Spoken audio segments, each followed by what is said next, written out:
Howdy folks, Nathan Adlin here with Andrei Smirnov. And we have something very special for you. Yep, it's a brand new 2017 Volvo V90 Cross Country. That's right, and as the name kind of says, it's built for going a little bit off the beaten path. Coming up next, we're going to take it up Goldmine Hill.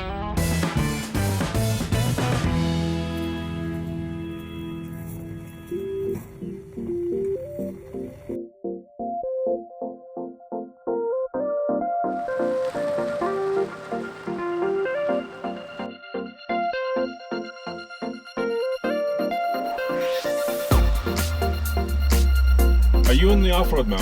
Yes, I am. Let's double check. Yep. So the Volvo drive modes go like this: Eco, Comfort, Off-road, and Dynamic. Obviously, we're in off-road mode. I have to confess, Nathan, in high school, my second car was a 1987 740 GLE wagon. So I have a soft place in my heart for Volvos. I think Volvo is doing something very smart. They are using an architecture they call scalable product architecture, and they're building several different vehicles on that platform, including this cross-country V90. And under the hood is an engine they use throughout their lineup. It's a 2-liter super turbo, so it's got a supercharger and a turbocharger. And this engine produces, according to Volvo, 316 horsepower and 295 pound-feet of torque. It's made it to an 8-speed automatic transmission, and of course this is an all-wheel drive system. So this was stage number 1, right? Yeah, no problem. No problem. This is a steep incline with rocks, but this is where the test gets harder. Under regular conditions on the road, this is a front-wheel drive bias system. But as soon as the computer detects wheel slip in the front, it will send power to the rear axle.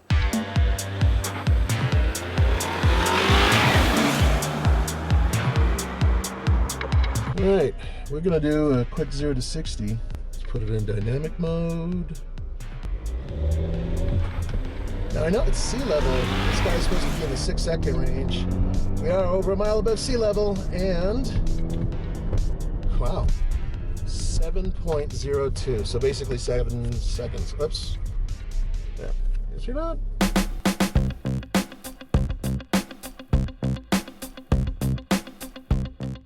The overall design and the materials, especially the wood grain on the dash, I mean, it's really high-end. A lot of vehicles have a tough time on this corner because you go off kilter and people tend to lift a wheel when they're in a crossover. And this is basically the same setup as a crossover would be. And in off-road mode, I mean, Volvo obviously modifies the traction control system, so it allows a little bit more spin. I could feel the wheels clamoring to get traction. Yep. But it did this corner with no Are problem. you speaking too soon? Nope. Look at that. Hey! That I mean, was you not could hear bad. you could hear a little bit, but really, I mean, the good grip, no problems. No problems at all.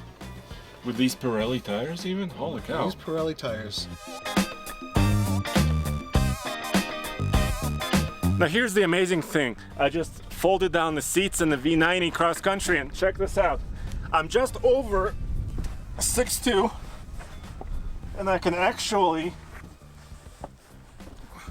lay all the way down with the driver's seat in its regular position. I want to tell you a few numbers on this vehicle, and you can really see them from the outside, especially its wheelbase. It is 115.8 inches long. Now, that is longer than a lot of crossovers. From the front, the approach angle, 18.9 degrees. The departure angle, 20.7 degrees. And the breakover angle, right in the middle there, 17.7 degrees. That's not very good, not for off-roading. It is 8.3 inches off the ground, so it's about 2.3 inches higher than the regular wagon. And as you can see from the outside, it's ridiculously attractive. Volvo has absolutely nailed their own signature design, and with that, you will never mistake this for any other vehicle on the road. Now the big question is, can we make it up stage 3, which is I really want to try it. gigantically worn out, it's been eroded, and this is our articulation section, which we take only the toughest crossovers in SUVs on.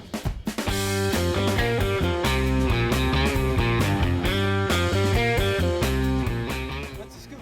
I want to do it. I don't. What I'll have you do, just creep up to it the first time. Right. And I'll guide you. If we're going to hit, we'll call it off. Got it.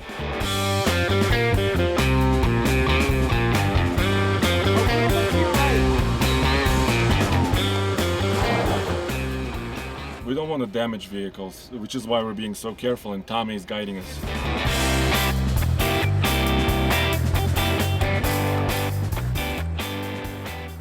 It doesn't want to do it.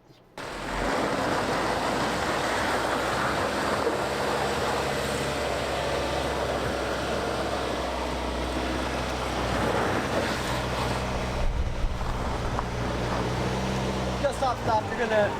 We don't have the brake over. Yeah, with Yeah. the brake over. Yeah, with the brake over when we're breaching. So we made it about halfway up the obstacle.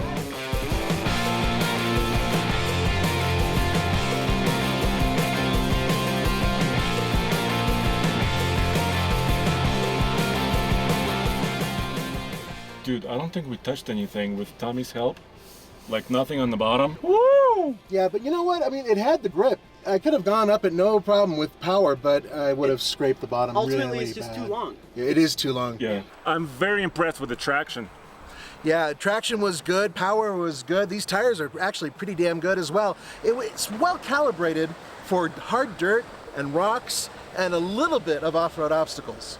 Yes, but the breakover angle, the wheelbase was just too long on this car for more difficult obstacles, basically. In the future, I want to take one of these into deep snow and see how it does. I'm sure it'll do well. Especially with snow tires. Well, there aren't that many vehicles that really compete with this one. No, as far as off-road worthy luxury wagons, there's the Audi Allroad, but not much more. I mean, that's a smaller, less expensive vehicle. Well, I hope you enjoyed this episode. Thank you so much for joining us for the Fast Lane Car. This is Nathan Adlin, And Andrei Smirnov. and we'll see you next time.